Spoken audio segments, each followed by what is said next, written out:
Assalamualaikum warahmatullahi wabarakatuh.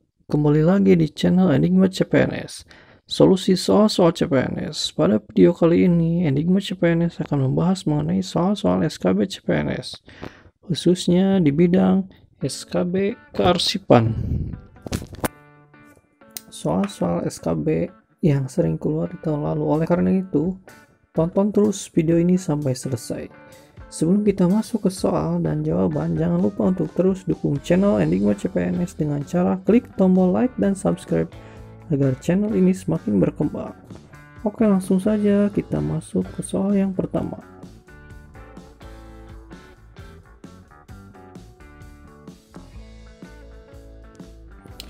Setelah arsip diberi kode dan disortir lalu disimpan pada A. Laci, B. Almari, C. Filing kabinet, D. Ruangan, E. Tas. Jawabannya adalah C. Filing kabinet. Kegiatan menempatkan berkas dalam tempat penyimpanan disebut kegiatan A. Pengkodean, B. Penampungan, C. Penelitian, D. Penyimpanan. E. Penyortiran. Jawabannya adalah D. Penyimpanan. Filing kabinet pada umumnya digunakan untuk menyimpan arsip yang bersifat A. Aktif, B. Inaktif, C. Pasif, D. Vital, E. Rahasia. Jawabannya adalah A. Aktif.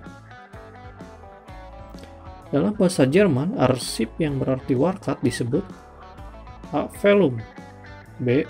Arsivalen, C. Arsip, D. Arsip, E. File. Jawabannya adalah arsivalen. Di bawah ini yang merupakan contoh dari arsip yang bernilai keuangan adalah A. Cek, B. Data penjualan, C. ATM, D. Daftar absensi, E. Kurikulum vitae. Jawabannya adalah A. Cek. Map arsip yang dilengkapi dengan daun penutup disebut A. Stop map folio, B. Folder, C. Hanging folder, D. Snell Hector, E. Ordner. Jawabannya adalah A. Stop map folio. Soal nomor 7. Rak sortir dipersiapkan untuk titik-titik rak. A. 25, B. 26, C. 27, D. 28, E. 29. Jawabannya adalah B. 26. Soal nomor 8. Folder yang diberi kode A sampai Z dipersiapkan minimal titik-titik folder. A. 22, B. 23, C. 24, D. 25, E. 26. Jawabannya adalah E. 26.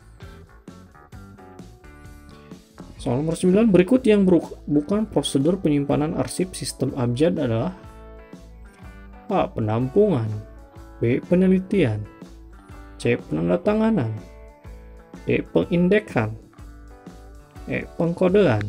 Jawabannya adalah C. Penandatanganan. Berikut ini yang termasuk langkah kerja menyimpan arsip sistem abjad adalah A. Mengisi buku, B. Menetapkan indeks dan kodenya, C. Surat diteliti kemudian dikirim, D. Menetapkan jumlah indeks, E. Menandatangani. Jawabannya adalah B. Menetapkan indeks dan kodenya. Di bawah ini yang bukan langkah-langkah penemuan kembali arsip pada sistem abjad adalah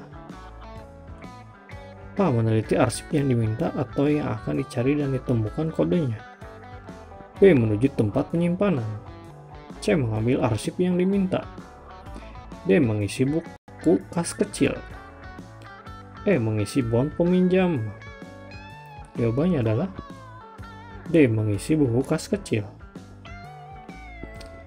Sistem penyimpanan dan penemuan kembali arsip atau dokumen yang berdasarkan kepada isi dari dokumen yang disimpan merupakan pengertian dari A. Sistem klasifikasi.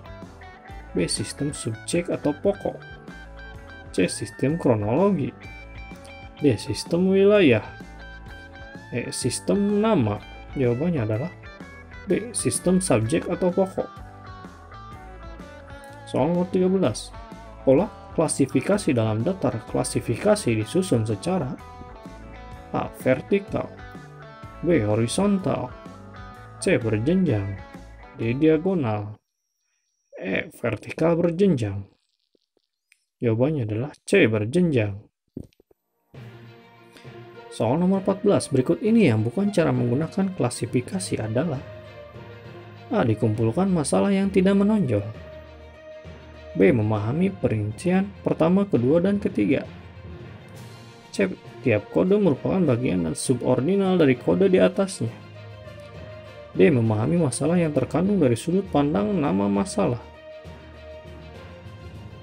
E. Memilih masalah yang paling menonjol dan dikaitkan dengan tugas dan fungsi pemilik arsip. Jawabannya adalah A. Dikumpulkan masalah yang tidak menonjol. Surat sebelum disimpan dicatat dalam A. Buku tulis. B. Buku agenda. C. Buku kleper. D. Buku simpan. E. Kertas. Jawabannya adalah B. Buku agenda. Pada sistem subjek yang dijadikan sebagai pedoman untuk mempersiapkan tempat penyimpanan warakat adalah A. Daftar klasifikasi. B. Indeks. C. Rak sortir. D. Subjek surat. E. Kartu indeks. Jawabannya adalah A. Daftar klasifikasi. Soal nomor 17. Pada filing sistem subjek diperlukan folder untuk tempat penyimpanan warakat sebanyak A. Sejumlah sub-sub masalah yang ada. B. Kelompok masalah. C. Pembagian utama dalam daftar klasifikasi. D. Kebutuhan. E. Pembagian indeks. Jawabannya adalah A. Sejumlah sub-sub masalah yang ada. Soal nomor 18 yang tidak termasuk peralatan kearsipan arsip adalah A. Filing kabinet. B. Rotari. C. Kulkas. D. Lemari arsip. E. Perforator. Jawabannya adalah C. Kulkas. Proses menentukan kata tangkap caption dari suatu surat atau dokumen untuk kepentingan penyimpanan disebut A. Mengkode. B. Menyortir. C. Mengindeks.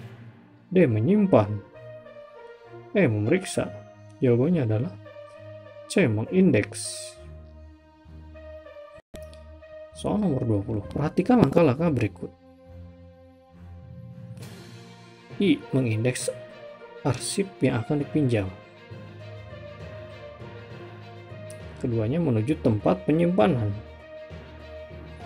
Ketiganya kenali arsip yang diminta atau yang diperlukan. Yang keempatnya telusuri dengan menggunakan kartu indeks. Yang kelimanya menempatkan outslip di tempat arsip yang diambil. Yang keenam mengisi bon peminjam. Yang ketujuh menyerahkan arsip kepada yang memerlukan. Adapun langkah-langkah yang benar dalam menemukan kembali arsip yang disimpan dalam sistem subjek ialah urutannya adalah 1, 2, 3, 4, 5, 6, 7. Yang B-nya 2, 4, 3, 1, 6, 5, 7. Yang C-nya 3, 1, 4, 2, 5, 6, 7. Yang D-nya 3, 1, 4, 2, 6, 5, 7. Yang E-nya 3, 4, 2, 1, 5, 6, 7.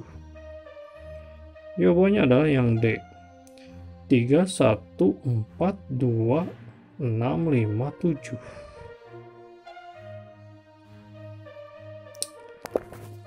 Oke, sekian dulu pembahasan soal kali ini. Nanti bersambung ke part kedua. Semoga kita semua diberikan kemudahan dan kelancaran dalam mengikuti ujian SKB nanti.